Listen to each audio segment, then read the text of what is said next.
ruuxu haddaanu hurdo ku filan helin dareenkiisa awoodeed ee raganimo dareen kastaaba uu lumaa waayo waxay leeyihiin caafimaadkiisa buu cunayaa waqti dhow ayuu ku noqonayaa qof hawlgab ah aan shaqayn karay haddii markaa hurdada aad ku yarayso oo aad u googoyso adigana way kuu googoyn doontaa Soomaalida waxay tiraahdaa waraaba daalay dirirtiisu baa loo tagaa waxaan waa xayl yar oo cad oo meesha dhax fadhida haddii iyada aad ka dayn weydo canaadka oo soo jeediyo habeen kaama tagin taasuna adayso waxa laaliyo waxa soo lileynaysa waxaad kordhinaysaa aanay jirin oo sida noloshaada ku carcaariso adigana marka dambe waxay kugu keenaysaa dhibaatooyin fara badan oo aanad hadhow mahadin doonin marka ruuxu inuu xaqeeda siiyo hurdada waliba maanta adduunyadu aad bay uga qaylinaysaa hurdadan xilliga dambe la seexanayo waxay yiraahdaan habeenka marka 12 ku kala rogmado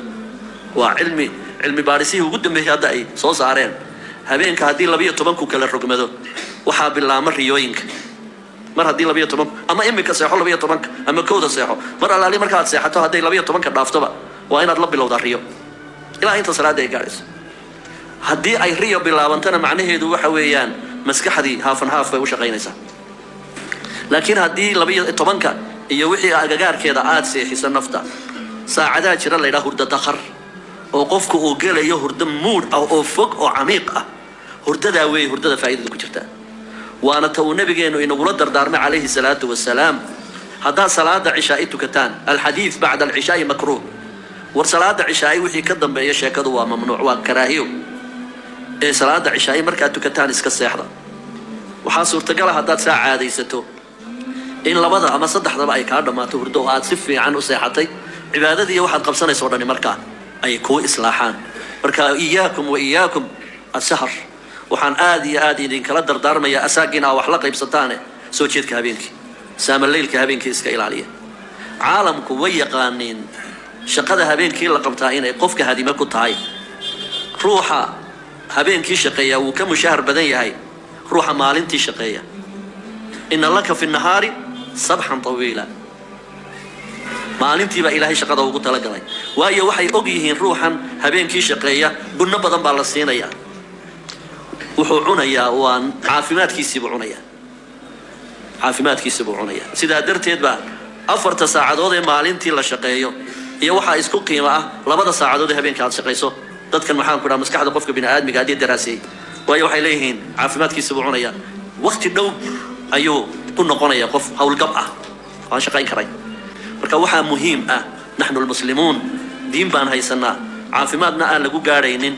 cibaadana aan lagu gaaraynin tawxiidna aan lagu gaaraynin in qofka muslimkii habeenkii hore u seexdo hadii taa la diido caaqibadeeda dhaqsa loo dhadhamiyaa waxay ugu tala galeen gaalo in aan habeenkii la seexanin internet iyo facebook iyo jiniya jaan bay nagu soo daayeen midba buu ku dhiibaya waxa la waa tuuga waqtiga xada baalkan mobilka loo yiraahdo waa tuuga waqtiga xada way marka mawduuc buu balkana leeyahay dadna waxa laga yaabaa in saacadaba aana dareemayno aadaadayna ku dhaafaan marka waxaan aad iyo aad uga qaylinayaa oo aan ku dardaarmayaa waliba siiba da'yarta inay habeenkii hore u seexdaan hadday rabaan inay mustaqbal fiican abuuraan hadday rabaan maskaxdoodu inay caafimaad qabto oo maskaxda caafimaad qabta wax soo saari karta marka ruuxu haddaanu hurdo ku filan helin dareenkiisa awoodeed ee raganimo dareen kastaaba uu lumaa asbaabaha had iyo jeer dacfiga keena dacfal jinsiga waxaa ka mid ah as-simna oo qofku markuu baruur yeesho maasha baruurtu waa cudur hilibkan iyo baruurtu waa cudur caalamku maanta baruurta aad iyo aad bay ula dagaalamaan halka cagsiga inagu haweenkeenu ay baruur raadiyaan iyo maxaan ku dhahay hilib oo ay ka isticmaalayaan kiniino halis ku keenaya caafimaadkooda big power baa la yiraahdaa bay isticmaalaan waxay qaataan kiniinada TB day qaataan big power kaasi marka muddo la isticmaalo si aan isu dheeli tirnayn buu jirka u nafaqeeyaa waxaad arkaysaa qof dumar ah oo intaas sare u weyn xagga hoosena ay mirqin tahay ama inta hoose u weyn xagga sarena ay mirqin tahay ama inta wajiga uunba ay kaga soo ururtay oo dhabanadeedu aad moodo in kabla la dhacay saarkimaysa taa waxa ka sii daran big powerku wuxuu ku furaa xuubka wadnaha ayuu biyo ku shubaa waa khatar weey xuubka wadnaha ayuu biyo geliyaa dabadeedna waxaa imanaysa markuu xuubkii wadnaha biyo galaan in xuduuddii wadnuhu ay ka tallowdo dabadeedna ay xuduuddii sanbabada u gudbo oo sanbabada iyo wadnaha meel ku wada jira wax aan sentimitir ahayn baana labadooda u dhaxeeya haddii wadnaha ay biyo xuubkiisa galaan waxay taataabanayaan sanbabkii wuxuu dareemayaa inay wax soo galeen ilaahay wuxuu awood u siiyey waxa soo gala inuu qufac iskaga celiyo wuu qufacayaa ruuxii wax xaggan ka soo galay jidhkii caadiga ah ma aha waa wax dusha ka taataabanaya dabadeedna qufac wuu isodhanaya iska waxaan maxaan ku dhaha jidhkaaga soo galay iska saar mana saari karayo inta wax gudihiisii ku jira maaha waxay keenaysaa in leyla nahaar qufacaas mararka qaarkood ilaa iyo heer ay matagaanba saacad walba ay matagaan adduunyadii maanta simnadii iyo baruurtii iyo hilibkii way ka yaacayaan inana waa weydaaranay mashkilad kalena ma ahan ee aqoon-yahankiibaa ka seexday dadkii waxaan aqoonta u lahaa hadday dadka wacyi gelinayaan oo takhaatiirta iyo ragga aqoonta u lahay ummadda u sheegayaan ummad badan baa ka badbaadi lahayd marka waxyaalaha ugu badan ee dareenka jinsiga dhima tarantana hoos u dhiga waxaa ka mid a baruurta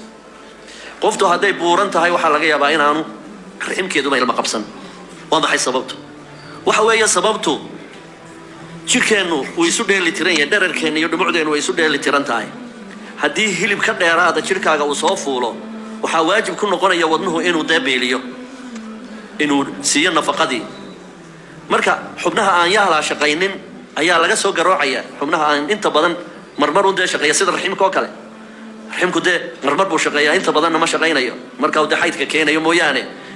marka haddii dhiiggii la qaybsado oo dee jidhkan dheeraadka ah iyo hilibkan dheeraadka iyo baruurtan dheeraadka ah waxay ugu baahan tahay in wadnaha yaree intan la egi min maskaxda ilaa iyo mijaha inuu waraabiyo miisaan ka badan baad saartay wadnihii marka xubnaha had iyo jeer tembereriga u shaqeeyo oo dhan waa la cadilaya waxaa la leeyahay haddii aan adiga ku siiyo xaqaaga meelo kaleo aad u dhimanaysa adigu oo aanad ka maarmaynba aan dhiiggii ka joojinaya dabadeedna waad wada dhimanaysaan adigu sabir aad noolaatid laakiin waxa ulaha qabanin jidhka kalaan siinaya jidhkaa dee laynagu soo kordhiyey ee dheeraadka inagu ah marka baruurtu waa cudur sideeday cudur tahay qofku inuu naaxo sidiisu cudur yahay marka qofka bini aadmiga ahi inuu ku dadaalo inuu had iyo jeer miisaanka dhimo misaal yaroo basiidaan idin siinaya intiina faraha badan iskuulla waa soo marteen waqtiga haddii araya dadku ay ladnaadaan caruurta ibni xanduullada ah ee ladan ee naaxnaaxsan iyo caruurta danyarta ah markay iskuulka wada fadhiyaan mar walba sharaxa macallinka waxaa dhaqsa u fahmi og ilmaha yaree dhuuban ee danyarta ah ilmaha naaxsan fahamkiisu aad buu u liitaa sababta oo ah waxaa la yidhaahdaa dhiigga aynu isticmaalno 5% waxaa loo qorsheeyaa maskaxda jidhka intiisa kale mid walbaaba inta nasiibkiisa haddii qofku uu dhergo hal mar ayaa wadnuhu uu dhiigga maskaxda uu ku shubayo wax ka dhimaa waa marka qofku uu dhergo ee wax cuno markaa uu dherigsan yahay waa idinka arko ruuxu wuu luloodaa haddii uu aad u dhergo wuu lulmoonaya sababta oo ah calooshan ayaa u baahan inay shaqo badan qabato si ay shaqo badan u qabato waa in tabar badan la geliyaa marka dhiiggii maskaxdu ay u baahnayd wax badan baa loo soo ixaalaynaya xagga caloosha rag calooshii la ciyaariyo ciilkama kora u daran hadday calooshun aad ka shaqayso sida bahaymta ya'kuluuna kamaa ta'kulu al-an'aam wannaaru mathwan lahum samaran haddii hamigaaga iyo qamigaaguba caloosha uu noqdo ogow maskaxdaadu way hagaasaysaa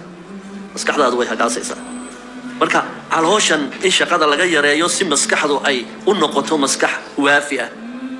naxnu qawmun laa na'kulu xataa najuuc waidaa akalnaa laa nashbac annagu qowm baan nahay haddaan muslimiinta nahay laa na'kulu xataa najuuc ilaa calooshii qaybtii hore ay dhammaato cunto kale kama dabageyno haddana markaan wax cunaysn idhaahno waidaa akalnaa laa nashbac haddaanu cunto u dhaqaaqnana caloosha dee kama shaqayno maankaan ka shaqaynayna maskaxdaan ka shaqaynayna waa cadowga xifdiga weeye marka qofka muslimka ahi wuxuu maskaxdiisa uu siday tahay uga faa'iidaysan karaa marka uu calooshiisa qadiyo ee calooshiisa wax yar uu ku rido luqaymaad yuqiimu sulba waslado dhowr jeera uu yani dhabarku inuu tooso uun uu u baahan yahay laakiin haddaad sida bahaa'imta uun aad liq uun tiraa afka iyo gacantu ay kala joogsanaan sida diirta waxay noqonaysaa marka inaan adaa isaga soo horreynaya cadowgaaga marka ha la iska ilaaliyo baruurta ilaa iyo jinsiga iyo dareenka ay qayb ku leedahay taranta qodobka 7 ee dacful jinsiga keena ee laga dawoobi karo waxa weeyaan النوم المتقطع haddii qofku aanu hurdada si fiican uga dharkin markuu waxoogaa hurdaba uu baraarugayo markuu waxoogaa hurdaba uu baraarugayo dhib badan bay ku keenaysaa annawmu subaat hurdadu waa nasiina weeye haddii maskaxdu ay xaqeedii nasiinada weydo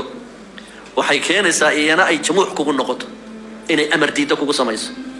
markaad xaqeeda siin weydo inay iyana amar diido kugu samayso oo idinkii garanaya labadii saxaabi mid uu habeen oo dhan soo jeedayay saxaabigii kale Salmaan bin Faris intuu la seexday haweentu ay ninkuu saaxiibkay qabana ay uga warantay habeen oo dhan toosay mar walba laha war seexo wali ma gaadhina war seexo wali ma gaadhina markay waqtigii daakiraadda dambe ay gaadhay buu hadaba kacay imika kac hadda ay cibaadadii salaatul leelku ku furan tahay warkii buu nabigu maqlay markuu Salmaan ku lahaa ninkan waa inna li nafsika alayka xaq war naftan iyana xaq bay leedahay haddii xaqeeda aad doodsido dee dhinac bay ka rarmaysaa marka ruuxa muslimkii wuxuu u baahan yahay si uu kaalin uga buuxiyo muslimiinta inuu maskaxdan nasiinadeeda xaqa uu siiyo marka haddii qofku aanu guriga ka dhisnayn wax allaaliya wax tabaru ninkaas yeelanaya oo Soomaalidu waa mahmaada waxay tiraahdaa nin maalin ma gaadhid ninna sanad ma gaadhid ninna abidkaaba ma gaadhid nin maalin ma gaadhido waa ninka ka gaadiid fiican maalinta ka faras fiican